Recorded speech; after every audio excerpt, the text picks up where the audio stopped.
All right, this is an overflow in another case, but let's call it Nonfiction Paperbacks Shelf 5. First of all, let's start with what might be the smallest book in the collection. Little tiny Poems of Emily Dickinson. I don't know where that came from, but my daughter Anna and I was carting it around in her purse for a while, which is a pretty cool thing to do. Yeah. This is about zines. Wait, hold on. Let's not rush through Emily Dickinson. She's like amazing. And there's all kinds of reasons to have a little tiny book like this. Let's see. Difference between despair and fear is like the one between the instant of a wreck and when the wreck has been. The mind is smooth, no motion, contented as the eye upon the forehead of a bust that knows it cannot see. I'm kind of glad that there's now like shows about her that really dramatize her life and give her much more adventure than she had. Like I've heard about that show, Dickinson.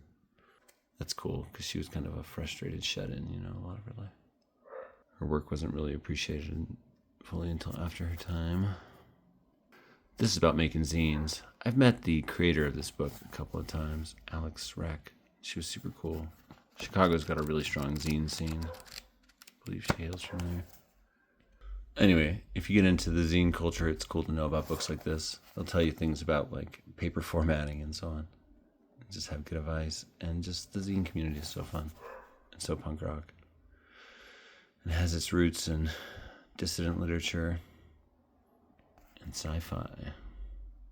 Like zines are really empowering because anyone can write anything. You can publish a zine tomorrow by just printing it up and handing it out. Published. That's so exciting for a writer. Like I wrote a zine just about like the 14 houses on my street a couple of years ago and gave it out just to those, a neighborhood hyperlocal publication experiment. And it was great. I feel like it elevated the consciousness of the whole neighborhood. We all knew like our mythology and our place in time and space a little maybe, if everyone read it. Probably most people just like threw it out. Great. But I can dream. John McPhee's great. If you've read one John McPhee book, you probably want to read them all. You're like, that guy's amazing. And he can make, seemingly unimpressive topics like geology really pop. And I mean, geology is impressive, but it can be dryly presented, not when he talks about it. And he's able to just give good scope and context and thought to whatever he writes about it. Like, I really love his book, Survival of the Bark Canoe. And it's really about a very short canoe trip on a river in Maine with this guy that makes vintage canoes. But somehow I've read that book like 3 or 4 times. I'm like, why? Because it's a really well-written, awesome book. And there's something compelling about it. And I've always meant to read this one because it's about Alaska, and I've lived in Alaska. A Voyage of Spirit and Mind into America's Last Great Wilderness, Alaska. There's something a little like place-centric in the 70s. I wonder what that was. Bicentennial.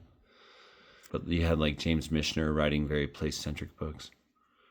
I don't even know when this was written, actually. Hey, I was not wrong. 77. Same year as that great Talking Heads album. And really the birth of punk and hip-hop. So that's cool. Mountains call to me. Even just like this photo of mountains, I'm like getting lost in it. Love it. Huh. When I was a kid, I was so afraid of that scene in the old movie Anastasia where the revolutionaries killed the Tsar's family because I didn't understand the politics of the movie at all. I just understood being a kid in a family that gets assassinated, and I would just like lie in bed sure that was going to happen. Now I'm like, well, I take a different perspective on those scenes. Definitely brutal, but maybe revolutions are necessary sometimes. We wouldn't have America without one. And, even Thomas Jefferson was like, the tree of liberty needs to be watered with the blood of tyrants periodically. I mean, direct action gets the goods, but, And I mean, if you don't have the threat of violence, the masses have essentially no power. I mean, I guess they can threaten inaction, but what if they're met with violence? They have to be willing to meet that with violence. So, some politically interesting questions, I remember being really converted to nonviolence by this book I read about nonviolence, and I kind of have gone away from that over the years, honestly. I'm not some psycho that's like, now I really like violence. I'm just like, there must be reasons for it. I really want to read this several volume set of books called Rising Up and Rising Down by William T. Vollmann. Have you all heard of this? It's like an interrogation of when violence is acceptable, like asking every question that could be asked about that, really trying to get to a moral stance on that. And I'm like, I need something like that because sometimes I have different thoughts. But anyway, this is a compelling, interesting book. I read this a long time ago, a different edition. And the movie Reds is really good, which is based on this. That's a cool movie. Very interesting. You know, it captures a climate that many would rather have you forget about, you know. Martin Luther King Jr. is a really powerful writer and speaker. I really loved his autobiography that was put together after his death out of all his speeches and writings. I listened to the audiobook, which was awesome because whenever it got to a speech where there was a recording, they just had him saying it, and that was fantastic. The guy was saying things the world needed to hear. And, yeah. A racist society can't have that. This should probably be on the antique shelf. It feels kind of fragile, pulpy, but what a title. How to Know the Minerals and Rocks, 1955. Love that title, love that book, love that color purple. This thing is pretty good. Wow. I mean, it would probably fall apart if you used it regularly for rock identification. It should maybe be preserved in a frame at this point. Wow. I use this in my essay I wrote entirely out of book titles because it's a great title. Hey, if it isn't Walden again, what's up? How's it going? I think there's 3 or 4 editions of you hanging out here, aren't there? That's all right. You're cool. You and all your clones are welcome here. That's a great cover. Look at that. This is like the kind that they used to sell at the mall. Like you could go to Walden Books, literally, or what's the other one? That's Sam Goody. Man, I'm spacing. Book something? Well, anyway, Walden's great. It's a masterpiece. You know, hey, everybody, nature's kind of cool. We should value it. You know, that's it, basically. Also, it's just interesting. I don't know. These dogs are going nuts nearby here. They can't stand Thoreau. Helen Keller, she's so cool. And what a radical. She went on to become this like anarchist, feminist person that you don't read about in the little inspirational booklets that are just about when she's a kid. Super interesting figure. I recently worked right up until the beginning of COVID that killed this job. I worked as a driver for the New Mexico School for the Blind, driving a blind teacher around New Mexico. Cool job, really cool job. Met a lot of amazing people, but Helen Keller's still a big deal to him. And Louis Braille, the kid who came up with Braille, I mean, it's good. These stories are kept alive and stuff. But it was interesting to me what they didn't talk about. They never talked about Daredevil, the blind Marvel character. They just, you know, they never talked about James Thurber. I'm like, he's a famous blind writer. It's kind of interesting. You know, there was a lot of, I thought, just like not caring that they were missing this other plane of information. I mean, I'm sure everybody did, but like that had it before. However, I think a lot of them had gotten out of the habit of expecting sight, and like the world was interesting and rich as it was. I mean, I just always think like there's senses we don't have. We don't have sharks' ability to sense electrical fields. We don't have the color spectrum of birds, you know, or mantis shrimp. We don't get to see all the ultraviolets and the infrareds, usually. That's the story of my life. Helen Keller. Yeah, interesting person. The movie is great. That's how director Arthur Penn got his start. The Miracle Worker movie. It's an interesting cover. Framed picture. I don't hate it. Shopenhauer.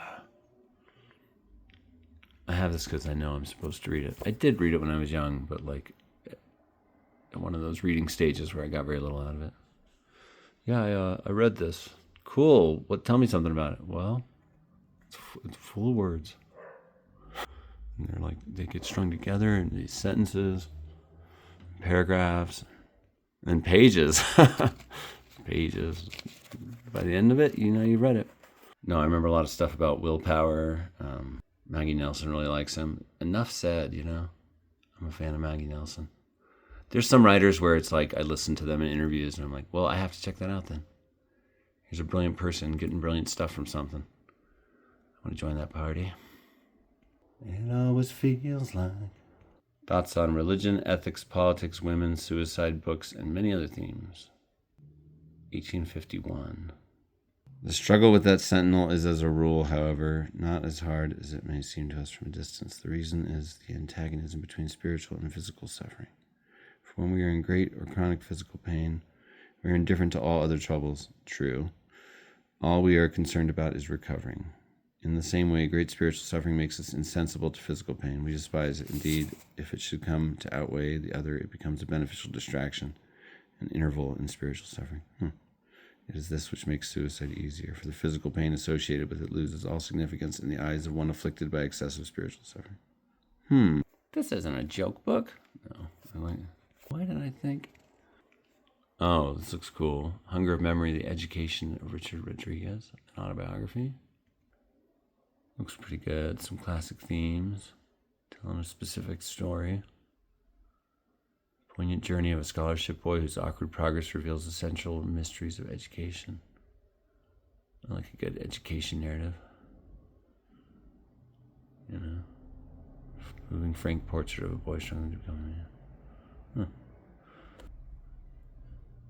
I keep holding on to this one. I'm going to read it, I guess. Also, I think this was... I read this in Sally Denton's Hidden History of the West class. The Illusion of Technique. Look at this insane, awesome, amazing book. What? By William Barrett. What is this about?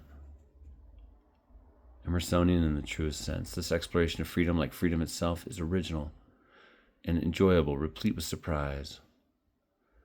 A moving celebration of the moral will. Fundamental and important. Rehabilitates the profession of philosophy. Oh. Wait, it's about philosophy? I thought it was about art.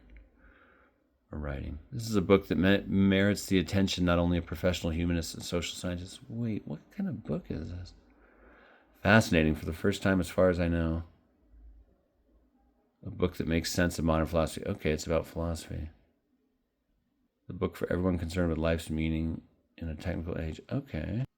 I don't know. I'm just going to read it because look at this book. Look at it. It's an incredible book. What? I got nothing else like this on my shelves. Cover art by Alex Gottfried. Cover typography by Patricia Seville-Vol. Well, you two are a dynamic duo. Excellent. This is not the kind of book I thought it was about. I really thought this was about writing. But I could make it be about writing. Emersonian in the truest sense. Usually everything I read ends up being kind of about writing. I'm like, that's like writing. Okay, I want to own many such books like this. This is so great. A Documentary History of Art, Volume 1, The Middle Age and the Renaissance. Yeah. I'll totally read this sometime. Writings of artists, architects, clerics, and philosophers. This looks fantastic. Famous Treatise of 1003. Oh, see, I love stuff like this. Don't you just want to know art? Don't you just want to know the whole gosh darn milieu? As Eisenhower might have called it.